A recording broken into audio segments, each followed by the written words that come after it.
Jean-François Copé est avec nous. Bonsoir. Bonsoir. Quel rôle entendez-vous jouer, vous, personnellement, dans cette primaire ? Je serai candidat à cette élection. Avant lui, dès le mois d'août 2014, le favori des sondages, Alain Juppé, s'est lancé. Tout comme l'ancien Premier ministre François Fillon, mais aussi Nadine Morano, Frédéric Lefebvre, Hervé Maréton et Jean-Frédéric Poisson. Et la liste va encore s'allonger dans les prochaines semaines. Fin février, Bruno Le Maire devrait officialiser sa candidature. Suivra Nathalie Kosciusko-Morizet au printemps. Mais le plus attendu de tous, c'est encore Nicolas Sarkozy, le président des Républicains. Dimanche de Saint-Valentin, je voudrais faire une déclaration d'amour à Nicolas Sarkozy. Je t'aime passionnément.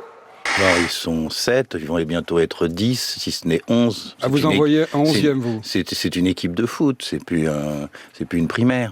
Serge Aurier doit annoncer sa candidature à la primaire de droite. Il y a aussi il y a aussi le syndrome Thomas Thévenoud. C'est vrai. La phobie. Exactement. Vous savez la phobie, la fameuse phobie de Thévenoud. La phobie administrative. Alors, oui. Le joueur du PSG a d'ailleurs, vous l'avez peut-être noté, Oui. tenté dans un premier temps de nier l'évidence. Évidemment. Apparemment, Aurier a le même conseiller en communication que Cahuzac, note un internaute. On a dit Laurent Blanc, il fait souvent la folle ou pas? C'est une fiotte. On a un match important qui arrive. Je pense que cette vidéo n'a pas lieu d'être et je suis sincèrement désolé. Ce garçon, vraiment,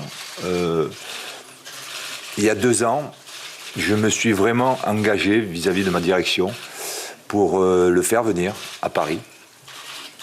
Et je pense que, vu ce que j'ai vu hier, le remerciement que j'ai, c'est ça. Et je trouve ça pitoyable. Est-ce que vous serez capable de licencier ce joueur-là ? Oui. Le 1er janvier 1970, un jour fatal pour l'iPhone. Un internaute a découvert qu'en réglant son smartphone à cette date précise, il était impossible de le rallumer, bloqué sur l'écran de démarrage.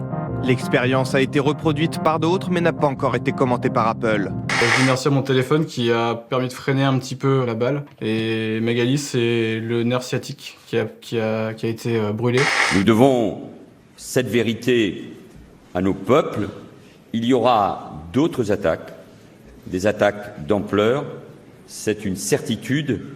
Et cet hyper-terrorisme est là pour durer, même si nous devons, bien entendu, le combattre avec la plus grande détermination.